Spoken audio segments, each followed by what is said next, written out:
In the following video, we are going to explore the issue of the anticipatory dimension of the kinetic architecture by studying the case of the Wiley Theater. The Wiley Theater, located in downtown Dallas, is one of the most innovative theater buildings. Its space design is very flexible. The audience seating can wrap around the stage, move around the set, and the tiers of seating can fly out altogether. It is a kinetic architecture, supporting the stacked structure, which turns the typical horizontal arrangement of the audience seats, the stage, and the backstage into a vertical structure, which can switch the needed layer to the ground based on the demand in a particular moment. The original motivation of designing it in this way is to solve the problem of using a tight budget to construct the building on a very small footprint, and it did achieve this goal. Nevertheless, a good architecture provides not only the function of shielding the people, but also the function that helps whoever uses it to create a new type of activity that we can hardly make it without this anticipatory dimension. Since this architecture can transfer into different kinds of spatial configuration in any time we want, we like to ask, can the kinetic architecture of a theater, like the Wiley Theater, provide an anticipatory dimension to support a new type of art creation? The answer is yes. For example, by making it being able to turn the audience seats into a part of the stage, it would help and inspire the artist to create new works addressing the issue of so-called the fourth wall. Before we explore how can Wiley Theater achieve that, let's go back to inspect what is the issue of the fourth wall first. Nowadays, we see this kind of box-like proscenium stage structure dominating the theater structural design. It creates an issue of so-called the fourth wall, referring to the psychological gap between the performers and the audience, caused by the division and grouping of the physical space. In the ancient time, the audience and the performers are in the same circle, no matter they are doing a ritual dance or music. There's no sociological partition between them based on the spatial division. In this example of the Australian operational fire dance, the people away from the camera are the audiences, but they are also the performers. After the proscenium stage became popular in the theater design, the fourth wall became a critical issue in the theatrical art. Few artists are actively addressing this issue in their works. For example, choreographer Kwok Chae-ting, attacking this issue in his dance theater work titled Concretely Ambiguous Communication. He used the monologue, the proper microphone, and the forced interaction between the dancers and audience to break the wall. However, it's very difficult to break the wall under the physical space of a theater, so there are only few artworks achieving this goal. How can we break down the fourth wall is an important issue, especially in the modern performing art. Besides accommodating the performers and the audience under its roof, can the architecture of a theater help the artist to break the fourth wall?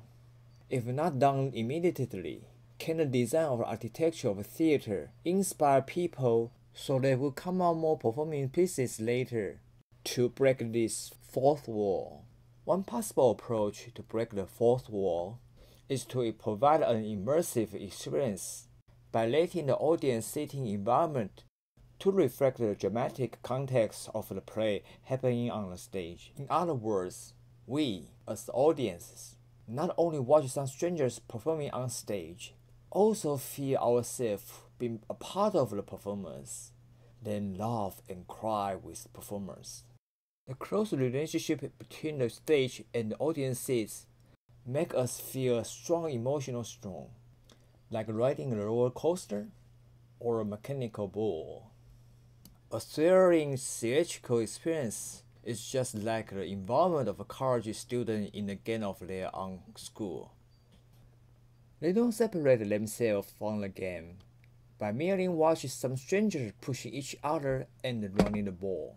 Instead, they dive into the game to feel the proud over the loss of their side through all kinds of engaging experience. That kind of engagement is what a good theatrical experience should have. Back to the question at the level on the kinetic theater.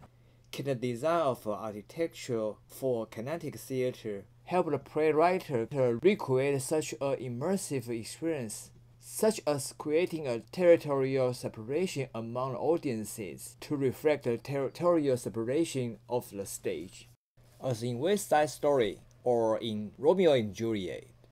So the audience not only are watching two groups of actors fighting from each other from two sides of the stage, but also feel the same experience of domain separation between the house of Capulet and the house of Montague as their separation from the other group of audience. The answer is yes. While not every kinetic architecture provides this function, the space design and the transformation capacity of the Wally Theater did support this. Using the hydraulic control system in the Wally Theater structure, by making the several rows of audiences moving up or down together, the audience can have the same rising or falling feeling as what the character is expressing on the stage. When I say down, I don't mean that the audience only feels sad for the actor out there. I mean they actually perceive the audiences are falling down, following the character's mood. This immersive experience can enhance the engagement of audience to the art. For example, in Romeo and Juliet, when Mercutio lost his temper and began fighting Tybalt himself, we can enhance the feeling of turmoil by shaking the audiences which are close to both sides of Montague and Capulet. We can also lower the audiences only for the corresponding side of the house to enhance the depressing feeling of losing their family members in the fight. When Tybalt stabs Mercutio, or when Romeo duels and kills Tybalt in return.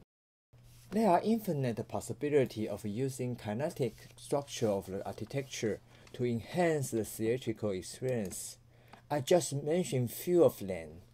The level of providing immersive experience in a kinetic theater, like the Wally Theater, is higher than the one by the roller coaster, since the function of the roller coaster is fixed.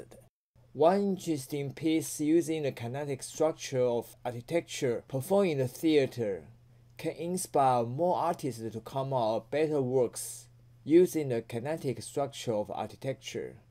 The possibility is endless. It's only depending on how are we going to open our mind to fight with the boundary of our imagination.